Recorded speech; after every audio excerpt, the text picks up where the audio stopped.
کہ یہ ہم کو پڑھا کرتے تھے. تو جو پڑھا کرے گا ریگولر اس کے لیے یہ خوشخبری ہے. اور قیامت کے دن جب کوئی اور سایہ نہیں ہوگا تو یہ پڑھنے والے کے لیے سایہ کریں گی اور اس کے لیے جھگڑیں گی. اس کا طریقہ کیا، میں آپ کو اپنے پرسنل ایکسپیرینس سے بتاتی ہوں. اس کا طریقہ کیا ہے، سورہ البقرہ بھی طویل صورت ہے، سورہ آل عمران بھی طویل صورت ہے.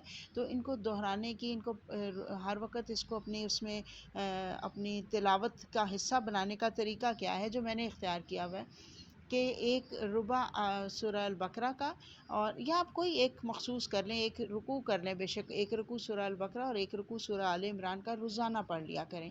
اور اس اپنی روٹین کی جو آپ کی تلاوت ہے اس کو بھی اس کے علاوہ جاری رکھیں، لیکن ساتھ یہ ایک ایک حصہ ضرور اس کا ساتھ ساتھ پڑھتے رہیں. میں نے سورہ آل عمران کے 4 رکوع رکھے ہوئے اور سورہ البقرہ کا ایک ربع رکھا ہوا ہے. تو وہ 5 دن میں ختم ہو جاتی ہے آل عمران، اور تقریباً 7 دن میں یہ ختم ہو جاتی ہے سورہ البقرہ. تو یہ آپ کی ہر وقت روٹیشن میں رہے، ہر وقت آپ کی تلاوت میں رہے، اس امید پر کہ حضور صلی اللہ علیہ وسلم کے فرمان ہے. تو بلکہ امید نہیں، یقین ہے ہمیں، کیونکہ حضور صلی اللہ علیہ وسلم کا فرمان ہے کہ یہ اپنے پڑھنے والے کے لیے جھگڑا کریں گی اللہ تعالیٰ سے. اللہ تعالیٰ ہمیں ان خوش قسمت لوگوں میں شامل کرے. اللہم اجعلنا منہم. سورہ البقرہ میں یہودیوں کے متعلق بہت سی باتیں ہوئیں، اور آل عمران میں مشرکین کے علاوہ عیسائیوں کے لیے بہت سی ہدایات ملیں گی جو کہ مسلمانوں کے لیے البقرہ کے اندر بہت سے احکامات ہیں. اسی طرح سے اس کے اندر بھی بہت سارے احکامات ہیں مسلمانوں کے لیے بھی.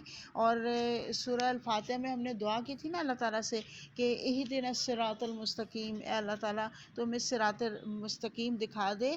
کن کا راستہ؟ ان کا جن کے اوپر تو نے انعام فرمایا، صراط الذین انعمت علیہم. اللہ ان کا راستہ ہمارے لیے آسان فرما دے. تو اللہ تعالیٰ قرآن پاک میں ان لوگوں کا راستہ واضح کر رہے ہیں. سورہ آل عمران میں ہم ان کے بارے میں تفصیل سے پڑھیں گے. اور ساتھ ہی ہم نے اللہ سے دعا مانگی تھی غیر المغضوب علیہم، اللہ جن پر تیرا غضب ہوا ان کا راستہ نہ دکھانا، ان کے راستے پہ ہمیں نہ چلانا. اور یہ کون ہے؟ یہ یہود ہیں جن کے لیے ہم پڑھ چکے ہیں سورہ البقرہ میں باءوا بغضب من اللہ، کہ اللہ ان کے اوپر غصے کے ساتھ پلٹا. اور اس کے علاوہ ہم نے سورہ البقرہ میں یہودیوں کے کارنامے پڑھے اور ان سے سبق حاصل کرنے کی کوشش کی. اور یہ ہم نے سبق حاصل کیا کہ ہم نے ان جیسے کام نہیں کرنے، کیونکہ وہ بدقسمت ہیں جن کے اوپر اللہ غصے ہوا، اللہ کا غضب ان پہ بھڑکا. تو اگر خدا نخواستہ ہم بھی ویسے کام کریں گے تو ہم بھی ان میں شامل ہو جائیں گے، نعوذ باللہ من ذالک. اور ساتھ ہی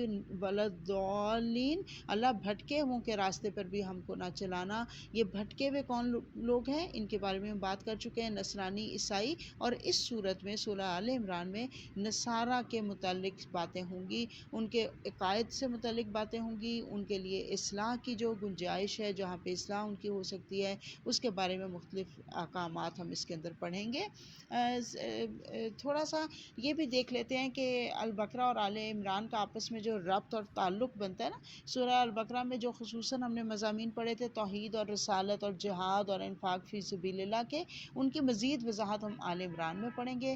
پھر سورہ البقرہ کے آخر میں کفار کے مقابلے میں ہم نے اللہ تعالیٰ سے مدد کی درخواست کی تھی نا، اور سورہ آل عمران میں اللہ تعالیٰ اس مانگی گئی دعا کا ہی ذکر کریں گے. اور کہا گیا کہ اللہ کے مدد کے حقدار کون ہوتے ہیں؟ صحیح معنوں میں وہ جو توحید کے قائل ہوتے ہیں، وہ ہم انشاءاللہ پڑھیں گے سورہ آل عمران میں. پھر سورہ البقرہ میں 3 دشمنوں سے قتال کا حکم آیا تھا کہ ان سے جنگ کرو. آل عمران میں مسلمانوں کی فتح اور مسلمانوں کی کامیابی کا ایک نمونہ پیش کیا گیا ہے. اور یہ بات میں پہلے بتا چکی ہوں کہ یہودیوں سے خطاب کیا گیا تھا البقرہ میں، اور عیسائیوں سے خطاب کیا جائے گا آل عمران میں. ہم انشاءاللہ وہ پڑھیں گے. آل عمران اس کو اس لیے کہا جاتا ہے کہ حضرت مریم کے والد کا نام عمران تھا، ان کے نام کی مناسبت سے اس کا نام آل عمران رکھا گیا. حضرت عیسیٰ حضرت مریم کے بیٹے تھے، ان کی نسبت سے ان کے پیروکار جو ہیں وہ عیسائی کہلائے. اور یہاں عیسائیوں کے ان عقائد کی تردید ہو رہی ہے جو حضرت عیسیٰ کے بارے میں، ان کے حسب نسب کے بارے میں ان لوگوں کے ہاں رائج تھے. یہ ثابت کیا گیا کہ حضرت عیسیٰ اللہ کے بیٹے نہیں ہیں، اس لیے ان کی والدہ حضرت مریم اور ان کے نانا عمران کا ذکر ہے، بلکہ ان کے نام پر پوری سورت کا نام رکھا گیا ہے، اگرچہ اس سورت کے کچھ اور نام بھی ہیں. مثلا اس کو الزہرا بھی کہا جاتا ہے، جیسے میں نے شروع میں بتایا حضور حضور صلی اللہ علیہ وسلم نے زہراوین کہا دونوں صورتوں کو.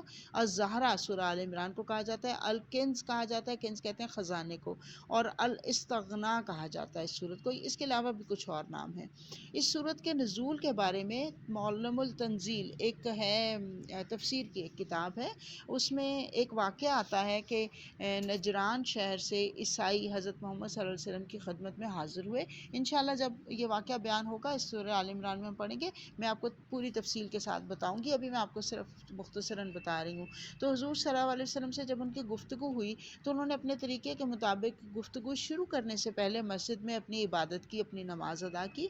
پھر اس کے بعد گفتگو شروع ہوئی. آپ صلی اللہ علیہ وسلم نے ان کو اسلام کی دعوت دی اور فرمایا کہ مسلمان ہو جاؤ. انہوں نے کہا کہ ہم تو پہلے ہی سے مسلمان ہیں.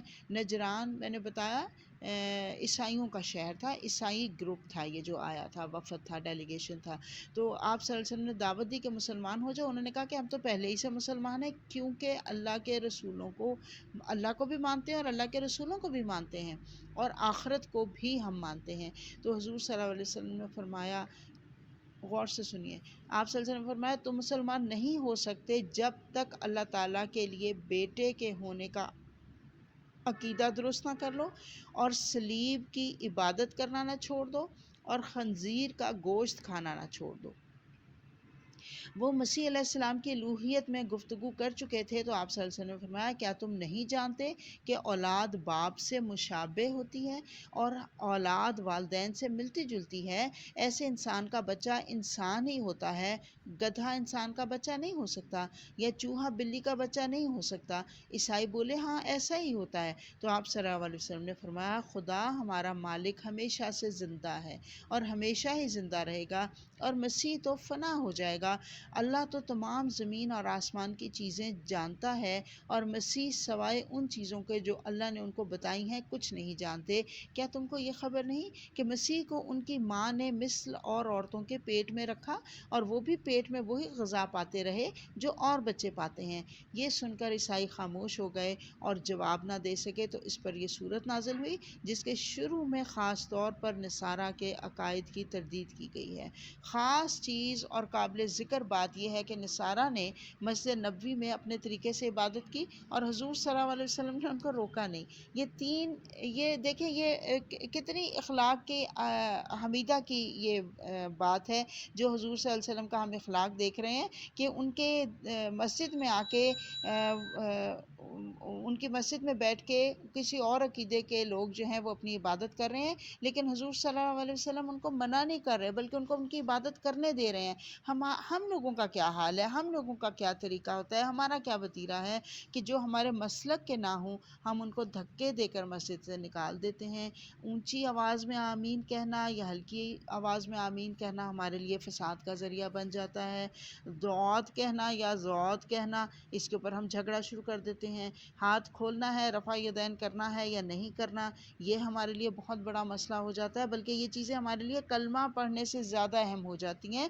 حضور صلی اللہ علیہ وسلم نے آپ دیکھیں دلائل سے بات کی، آپ صلی اللہ علیہ وسلم نے جبر نہیں کیا.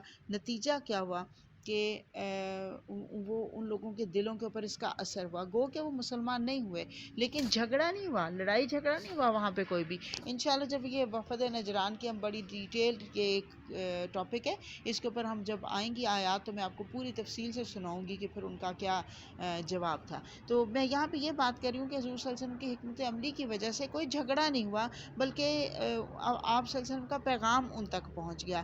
ہم لوگوں کا کیا طریقہ ہوتا ہے، ہم پہلے کرٹیسائز کرتے ہیں، بلکہ سب سے پہلے دروازہ بند کر دیتے ہیں اور اس کے بعد کرٹیسائز کرنا شروع کر دیتے ہیں.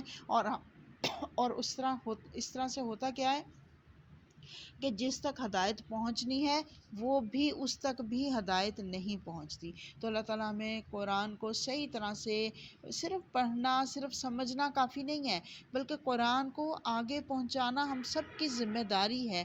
قرآن کو پہنچانے کے بارے میں ہم سے جواب دہی ہونی ہے کہ ہم نے کتنا دین لوگوں تک پہنچایا ہے. تو اللہ تعالیٰ ہمیں توفیق دے کہ ہم درست دین لوگوں تک پہنچانے والے بن جائیں. اللہم آمین. آغاز کرتے ہیں سورہ آل عمران کا۔ مدنی صورت ہے اور 200 آیات ہیں اور 20 رکوع ہیں اس صورت میں۔ شروع بسم اللہ الرحمن الرحیم، شروع اللہ کے نام سے جو بہت رحمان ہے، جو بہت رحم کرنے والا ہے۔ الف لام میم، حروف مقطعات جن کے بارے میں ہمارا ایمان ہے، ہمارا یقین ہے کہ یہ اللہ نے نازل کیے، لیکن اس کا مطلب کیا ہے یہ ہم تک نہیں پہنچ سکا۔ متشابہات میں سے ہے یہ آیت۔ آیت نمبر 2 ہے اللہ، اللہ کا ذاتی نام ہے۔ لا نہیں ہے، الہ کوئی معبود، الا مگر ہوا وہی، الحی ہمیشہ زندہ رہنے والا ہے، وہ زندہ ہے، القیوم ہمیشہ قائم رہنے والا ہے۔ میں نے ہمیشہ کا لفظ کیوں استعمال کیا ہے؟ کیونکہ مبالغے کے صیغے میں ہے، الحی بھی اور قیوم بھی مبالغے کے صیغے پر ہے۔ حی کا مطلب ہے ہمیشہ زندہ ہے، ہمیشہ سے زندہ ہے اور ہمیشہ زندہ رہے گا۔ قیوم کا مطلب ہے ہمیشہ سے قائم ہے، ہمیشہ قائم رہے گا، اور صرف خود قائم نہیں رہے گا بلکہ اپنے ساتھ دوسروں کو بھی قائم رکھے گا۔ کس قدر خوبصورت تعارف کرایا جا رہا ہے کہ اللہ تعالیٰ کا، کہ اللہ کون ہے، جس کے سوا کوئی اور الہ نہیں، اس کے سوا کوئی اور معبود نہیں، کوئی عبادت کے لائق نہیں، ہمیشہ سے زندہ ہے اور ہمیشہ زندہ رہنے والی ہستی ہے۔ ہم سورہ رحمان میں پڑھتے ہیں نا، کل من علیہا فان ویبقی وجہ ربک ذو الجلال والاکرام، ہر چیز کو فنا ہو جانی ہے، باقی صرف اللہ رب ذوالجلال کی ذات باقی رہنی ہے، اسی نے قائم رہنا ہے۔ ان آیات کو ذرا ان کے پس منظر میں سمجھنے کی کوشش کرتے ہیں کہ عیسائی حضرت عیسیٰ کو اللہ مانتے تھے، خدا کا بیٹا مانتے تھے۔ ان کو بتایا جا رہا ہے کہ اللہ تو ایک ہے اور الہ وہی ہو سکتا ہے کہ جو ہمیشہ قائم رہے، اور ان کے عقیدے کے مطابق تو حضرت عیسیٰ فوت ہو چکے تھے نا، وہ تو ابھی بھی عیسائی جو ہیں وہ یہی کہتے ہیں وہ صلیب چڑھ گئے اور فوت ہو گئے، اگرچہ ہمارے عقیدے کے مطابق ان کو اللہ تعالیٰ نے زندہ اوپر آسمانوں میں اٹھا لیا ہے اور وہ دوبارہ دنیا میں تشریف لائیں گے، لیکن اللہ تعالیٰ فرما رہا ہے کہ جب وہ دنیا میں تشریف لائیں گے تو بھی وہ فوت تو ہوں گے۔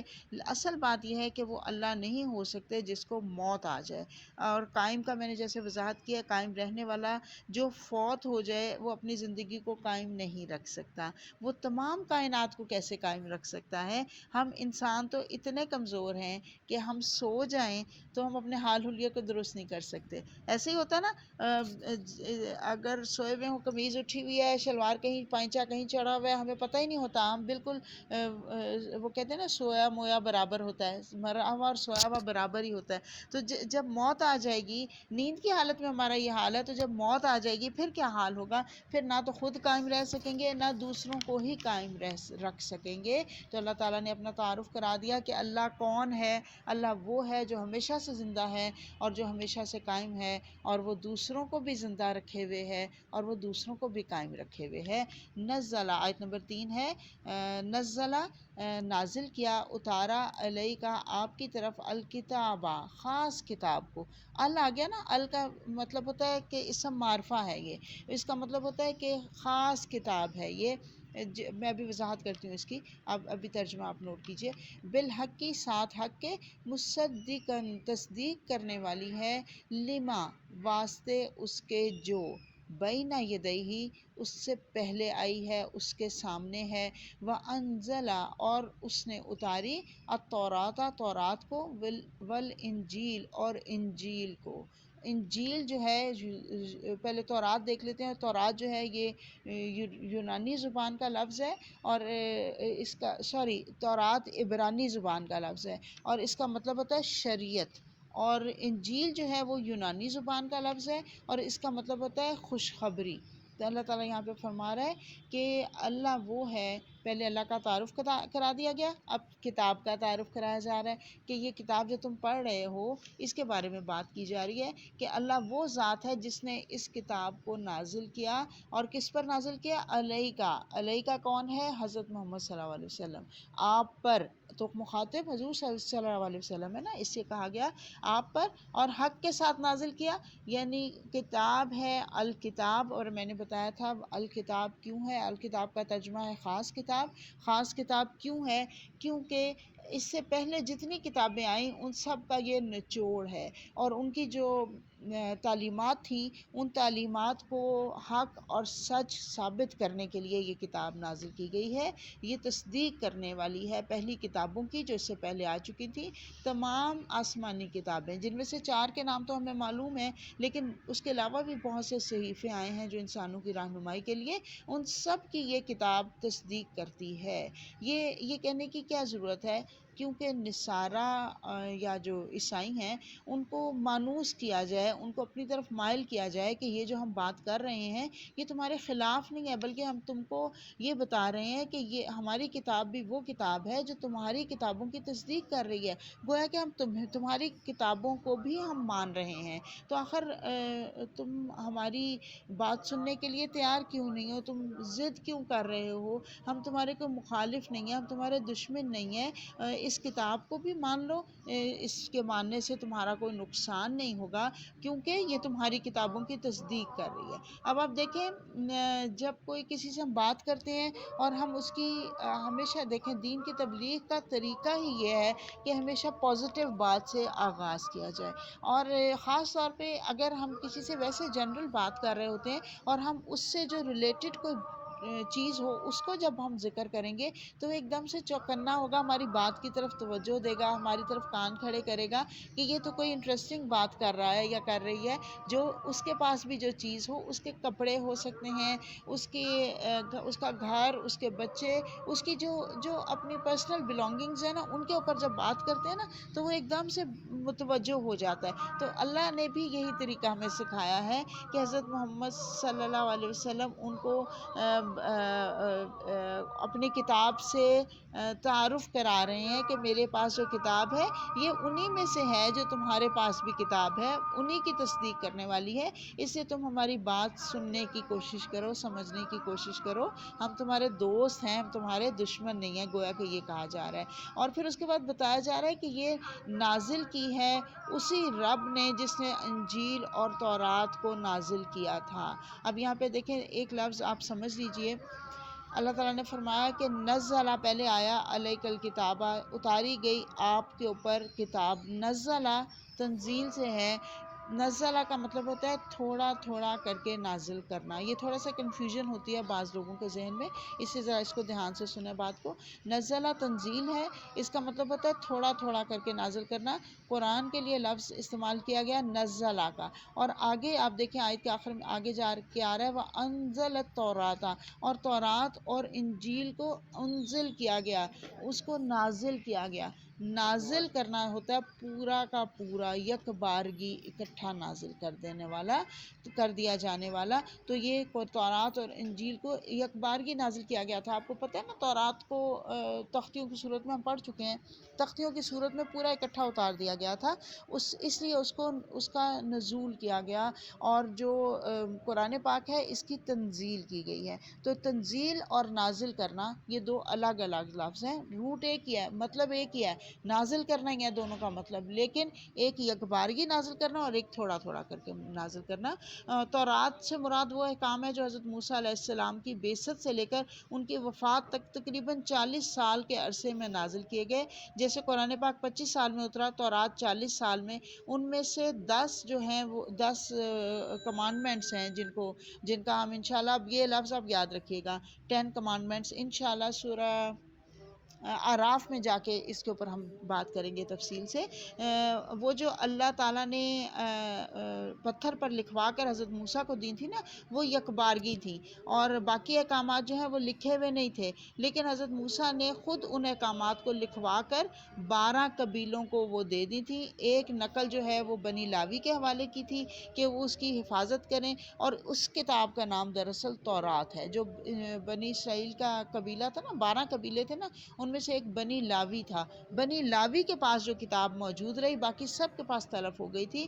تو بہرحال یہ دو حصوں میں موجود تھی تورات، اور ایک وہ جو لکھی ہوئی، جو میں نے ابھی جیسے ذکر کیا حضرت موسیٰ کو جو تختی ملی تھی جس پہ سارے احکامات لکھے ہوئے تھے، وہ بیسیکلی 10 کمانڈمنٹس تھی، وہ پورے لکھے ہوئے ملے تھے۔ اور ایک جو تھا وہ اس کے علاوہ باقی جو تھے وہ حضرت موسیٰ نے خود لکھوا کر 12 قبیلوں کو تقسیم کر دیا تھا کہ یہ اصل کتاب ہیں۔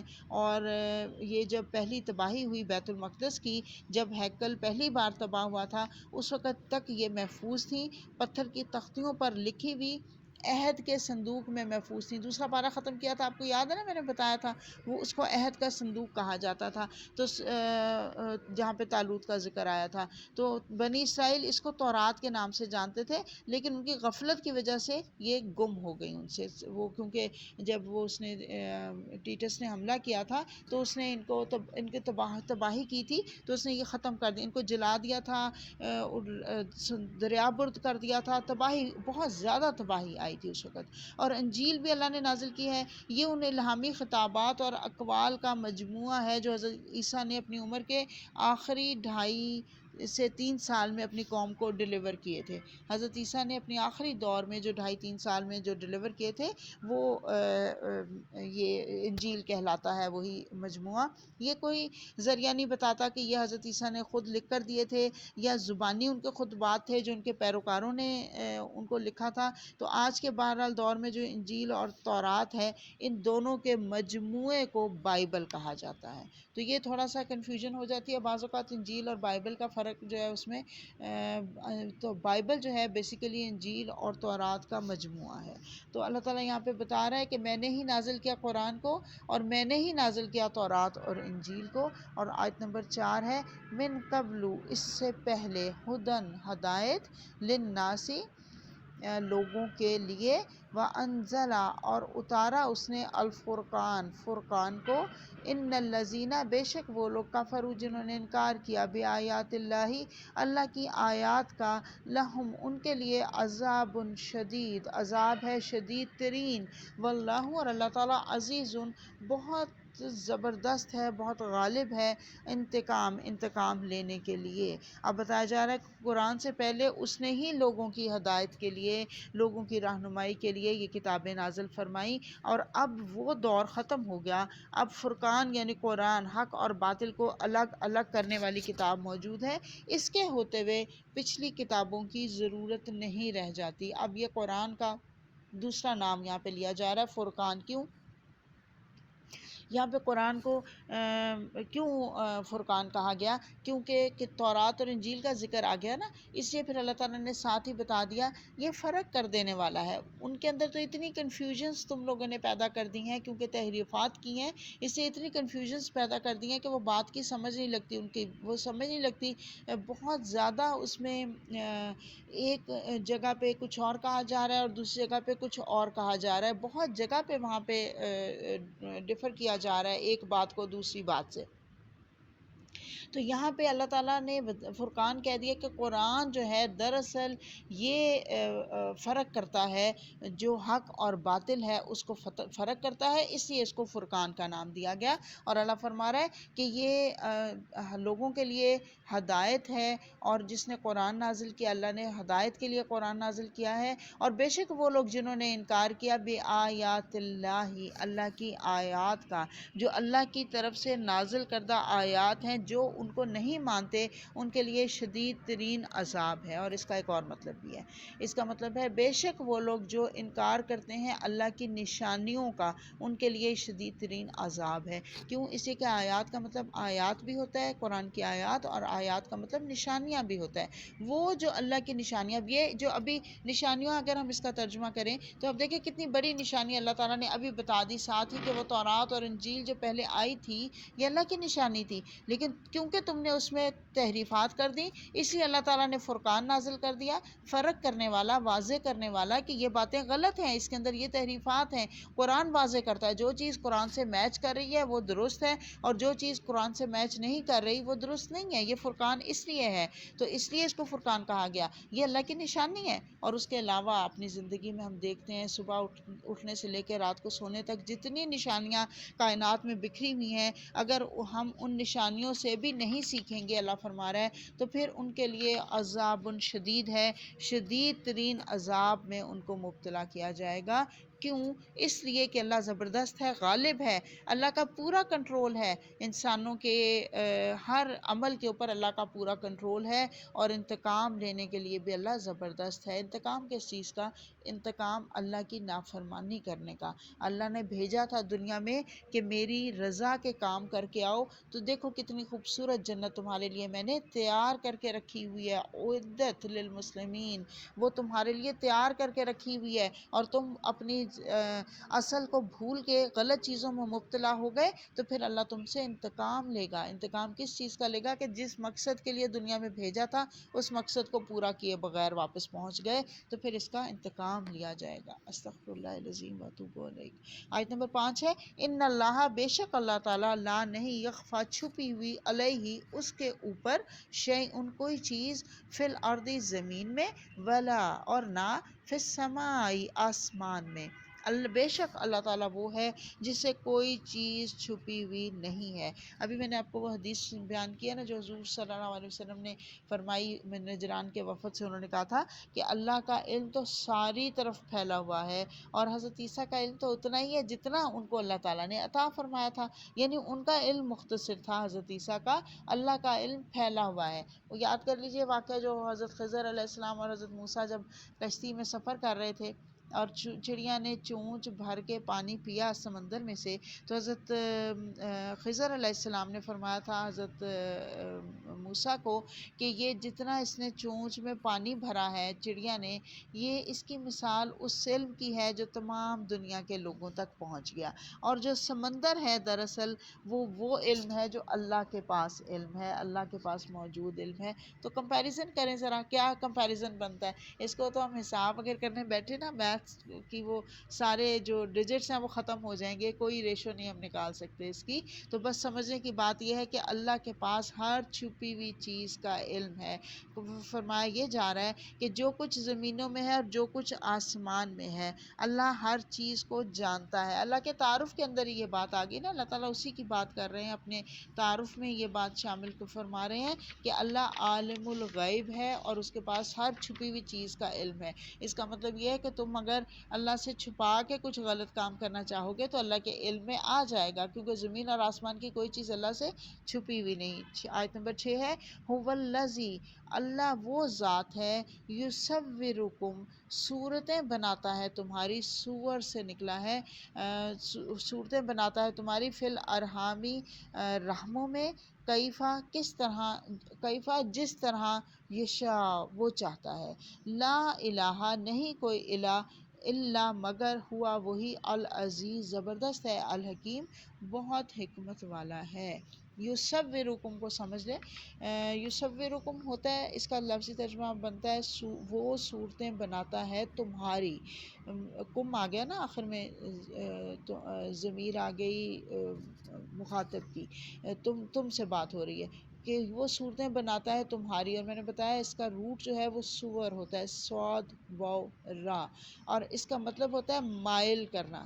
جب سور پھونکا جائے گا، ایگزیکٹلی یہی لفظ ہے، جب سور پھونکا جائے گا، تو جب سور پھونکا جائے گا تو سب اس کی طرف مائل ہو جائیں گے، سب اس کی طرف کھنچے چلے جائیں گے، تو وہ بھی یہی والا لفظ ہے، دراصل لفظ یہی ہے۔ اللہ فرما رہا ہے اللہ وہ ذات ہے جو صورتیں بناتا ہے تمہاری رحموں میں جس طرح وہ چاہتا ہے۔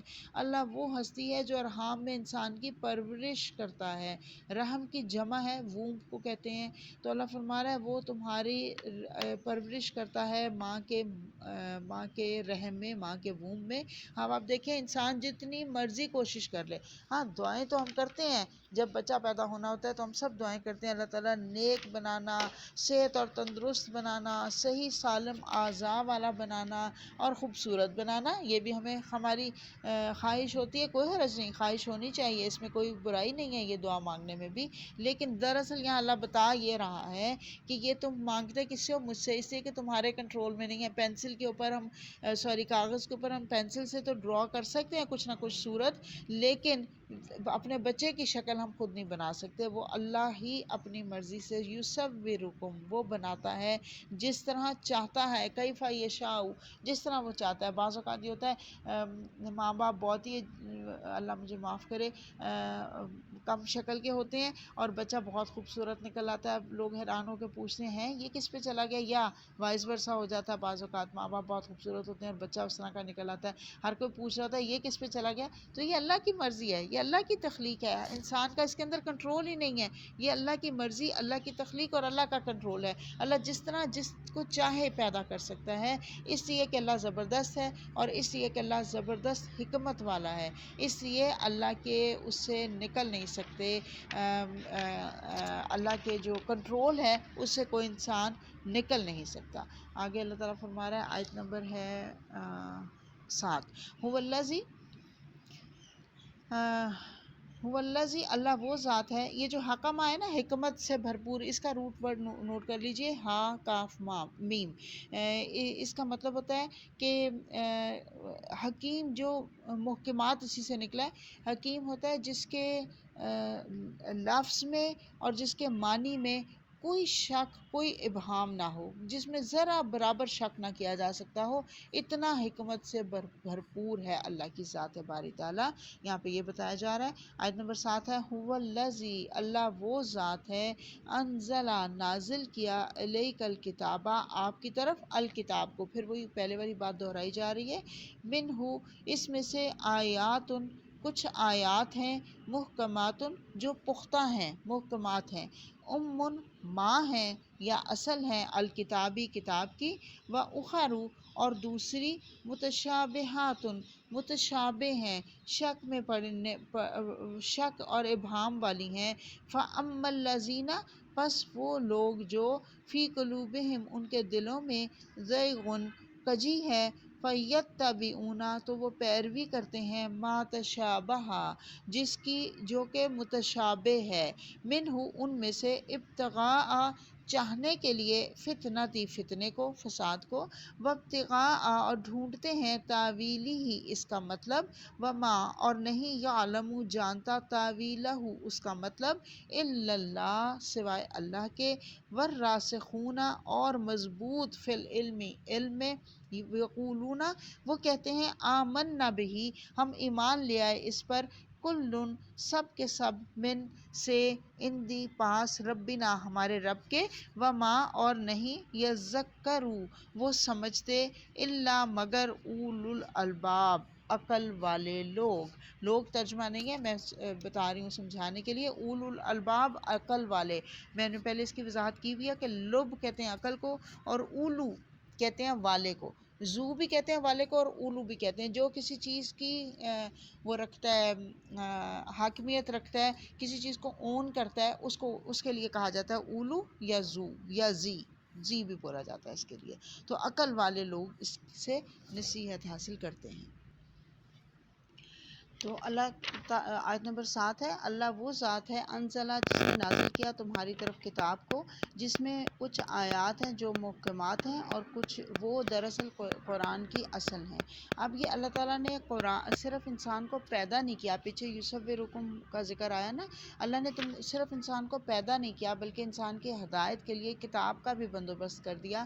صرف کھانے پینے کا انتظام نہیں کیا بلکہ ہدایت کا بھی انتظام کیا، کیونکہ وہ رب انتظام انتظام کرنے والا ہے۔ اور یہ اس سے یہ وہ جو نجران کے وفد سے بات ہو رہی ہے نا، تو اس طرف بھی تھوڑا سا یہ اشارہ جا رہا ہے کہ ایک شخص جو جس کی زندگی کچھ عرصہ کی ہے، وہ کس طرح سے پوری کائنات کا انتظام سنبھال سکتا ہے، اور وہ رب کیسے ہو سکتا ہے۔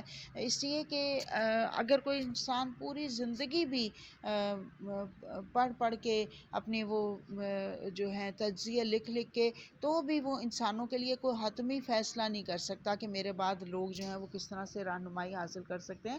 جیسے کہتے ہیں کہ جو کارل مارکس تھا، اس نے اپنی عمر کے 35 سال جو ہیں وہ صرف لائبریریوں میں ہی بیٹھا رہا، پورا دن 24 گھنٹے وہ لائبریری میں ہی بیٹھا رہتا تھا کارل مارکس نے۔ تو نام تو اس کا ہو گیا، بہت لوگوں کو پتہ ہے، اس کے جو ہیں ذکر کیا جاتا ہے اس کا اکثر کتابوں میں، ہم اس کی کتابیں بھی پڑھتے ہیں اور اس کے بارے میں اکثر ذکر کیا جاتا ہے، اس کی نالج کا جو اس نے لوگوں کی رہنمائی کے لیے اصول بنائے، وہ تو ٹھیک ہے، لیکن مکمل کنٹرول اس کے ہاتھ میں نہیں آ سکا ساری عمر بھی بیٹھ کے۔ تو انسان کی تو عمر ہی تھوڑی سی ہوتی ہے، وہ اپنی لوگوں کی رہنمائی کیسے کر سکے گا؟ پڑھ پڑھ کے، اور جب اس کی رہنمائی کا وقت آتا ہے تو وہ خود آگے روانہ ہونے کے لیے تیار ہو جاتا ہے۔ تو اس لیے اللہ تعالیٰ یہاں پہ یہ وضاحت، اللہ تعالیٰ یہاں پہ یہ فرما رہے ہیں کہ اللہ وہ ہے جس نے تمہاری رہنمائی کے لیے تمہیں پیدا کیا اور پھر چھوڑ نہیں دیا، بلکہ تمہارے لیے سارے انتظامات کیے، اور پھر اس نے تمہاری رہنمائی کے لیے سب سے بڑا انتظام یہ کیا کہ کتاب نازل فرما دی،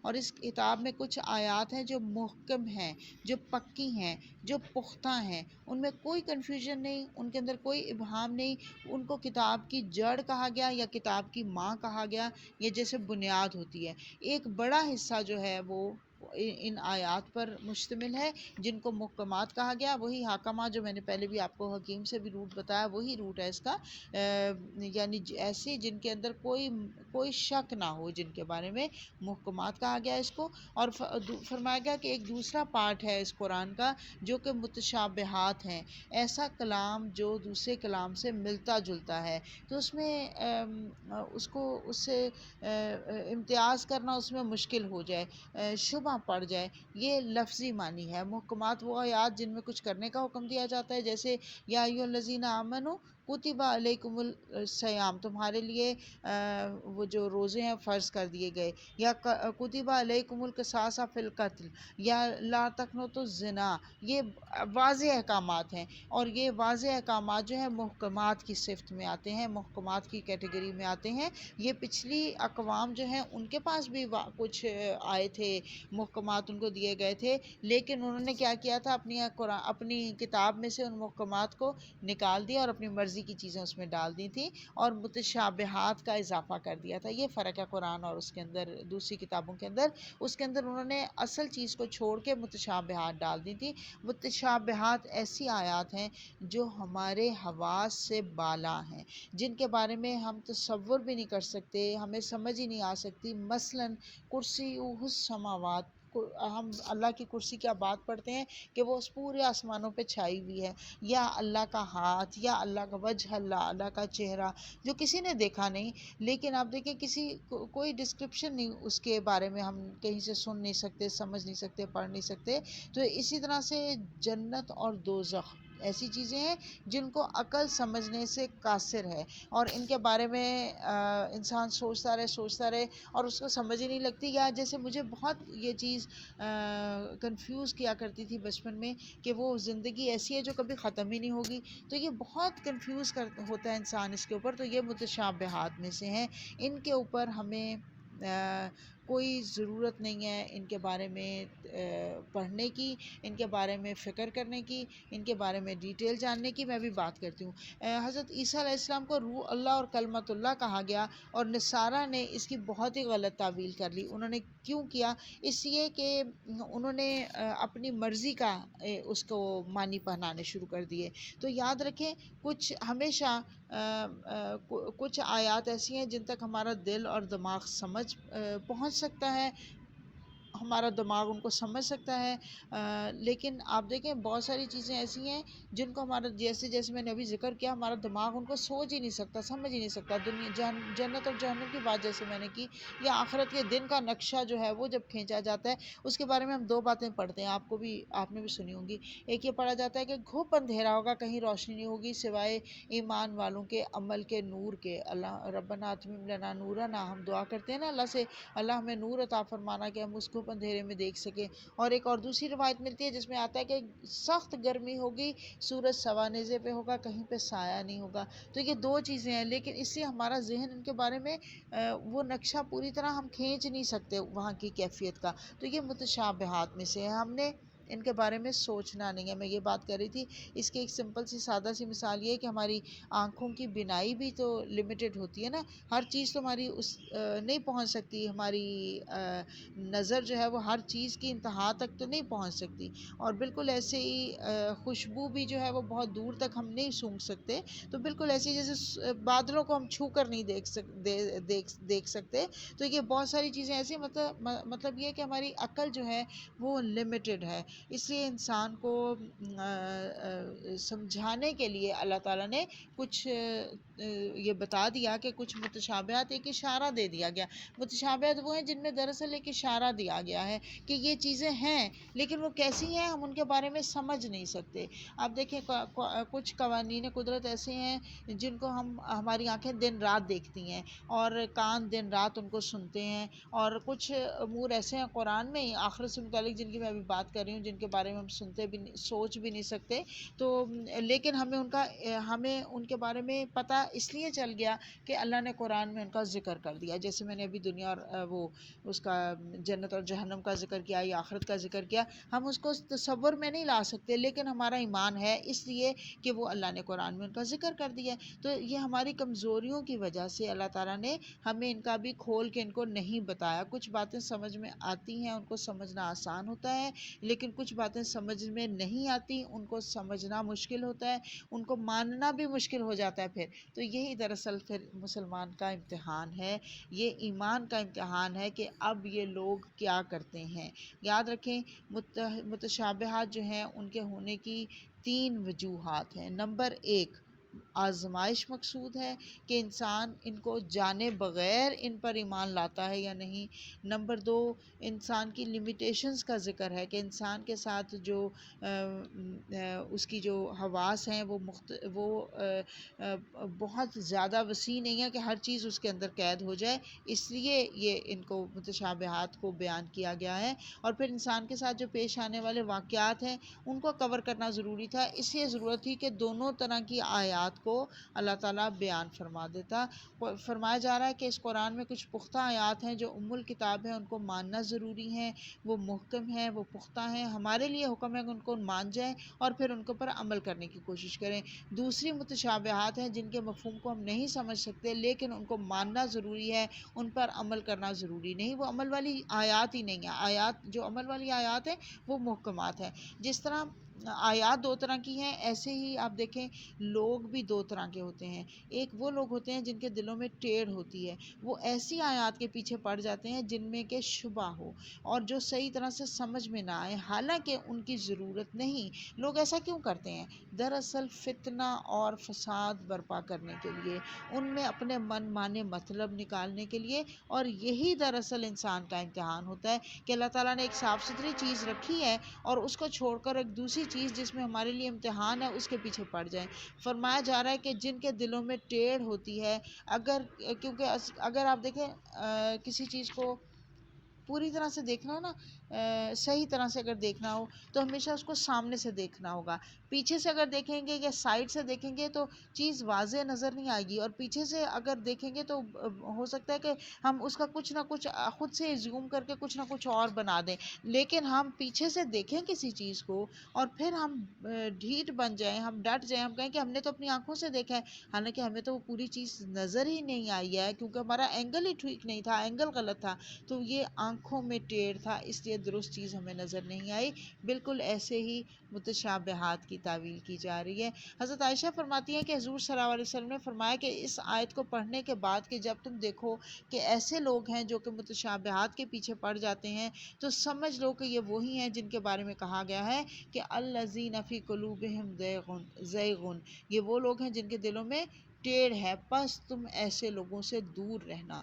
تو حضور صلی اللہ علیہ وسلم نے فرمایا ایسے لوگوں سے بچ کر رہنا، کیوں؟ اس سے کہ ان کی دیکھنے کا اینگل ٹیڑھا ہوتا ہے، اس سے کہ ان کا دل ٹیڑھا ہوتا ہے، اس سے کہ ان کا عمل ٹیڑھا ہوتا ہے، اور ان کے دلوں میں اسلام کے لیے حسد اور بغض ہوتا ہے، اس لیے وہ ہر بات میں ٹیڑھ دیکھنا چاہتے ہیں۔ حضور صلی اللہ علیہ وسلم نے فرمایا کہ مجھے اپنی امت پر 3 باتوں کا خوف ہے۔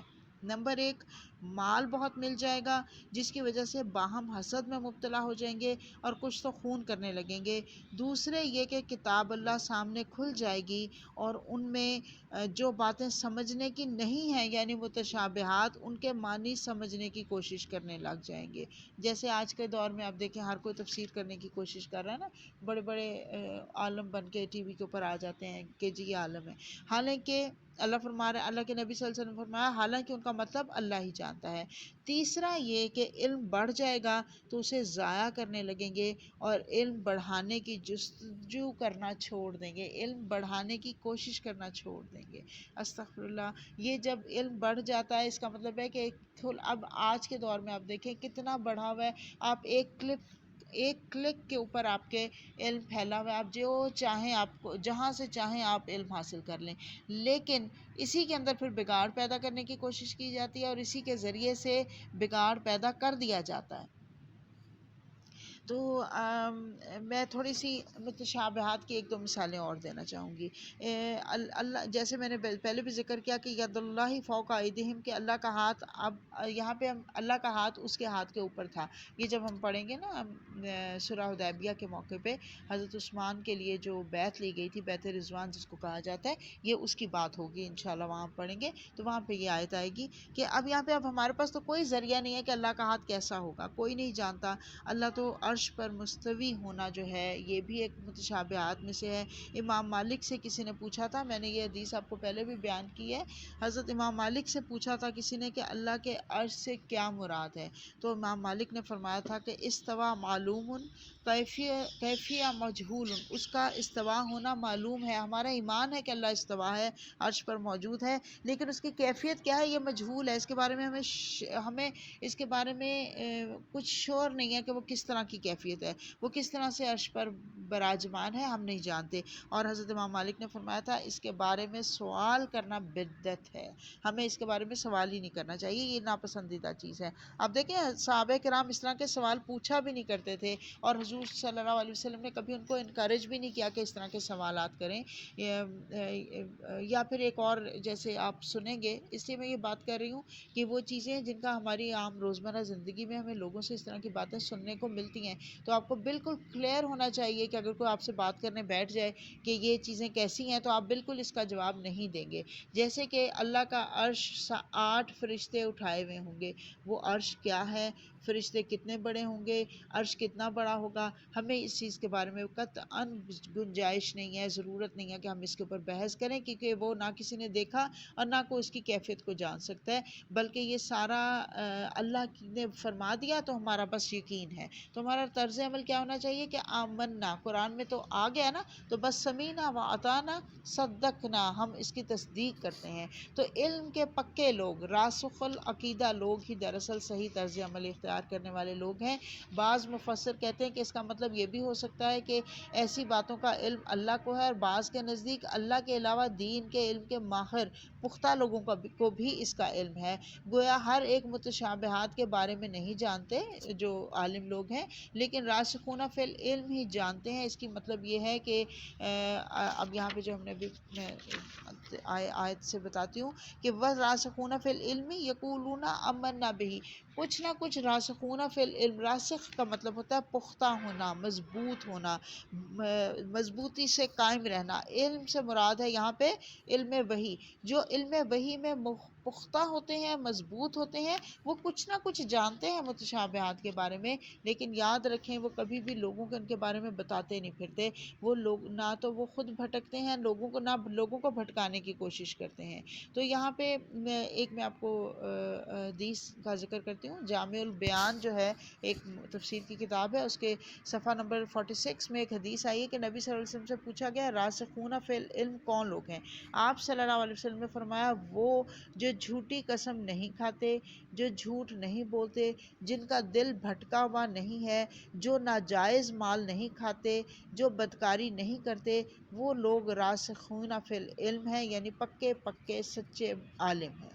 اب آپ اس کا مطلب ہے یہ کوئی راسخون فی العلم جو ہے یہ کوئی اس دنیا سے ماورا لوگ نہیں ہیں، اسی دنیا میں موجود ہیں، لیکن ان کی یہ خصوصیات حضور صلی اللہ علیہ وسلم نے بتا دی۔ حضرت علی سے روایت ہے کہ نبی صلی اللہ علیہ وسلم نے فرمایا اچھا عالم وہ ہے کہ جب لوگ اس سے دین حاصل کرنا چاہیں تو وہ ان کو صحیح صحیح مسائل بتا کر فائدہ پہنچائے، یعنی حق بتانے میں بدخلقی یا طرفداری نہ کرے، بدخلقی یا طرفداری نہ کرے، اور آؤ بھگت رکھے، یعنی تواضع کے ساتھ معاملہ کرے، اور صرف اللہ پر بھروسہ رکھے اور اللہ کی پرواہ کرنے والا ہو۔ یہ حضرت علی سے مروی ہے حدیث، حضور صلی اللہ علیہ وسلم نے فرمایا۔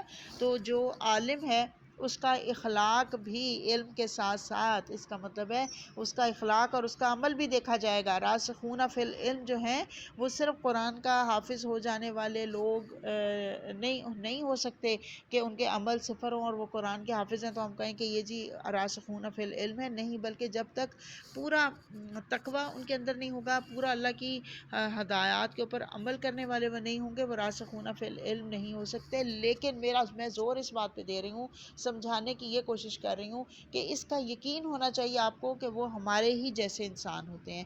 یہ جو ہم لوگ اس سے نکل جاتے ہیں نا، عملوں سے نکلنے کی کوشش کرتے ہیں، وہ جو ہم سائڈ ٹریک لیتے ہیں عملوں سے نکلنے کے لیے، ہم کہتے ہیں جی وہ تو بڑے بزرگ لوگ ہیں، ہم ان جیسے نہیں ہو سکتے، وہ تو جی صحابہ کرام تھے، وہ تو جی اولیاء اللہ تھے، ہم ان جیسے نہیں ہو سکتے۔ تو یاد رکھیں وہ ہمارے ہی جیسے انسان تھے، جو کھاتے پیتے تھے، جو ہمارے معاملات ہیں، ڈیلنگز ہیں، وہ سارے ان کو بھی درپیش ہوتی تھیں، اور وہ سارے معاملات سے بڑی اچھی طرح سے ان سے نبرد آزما ہوتے تھے۔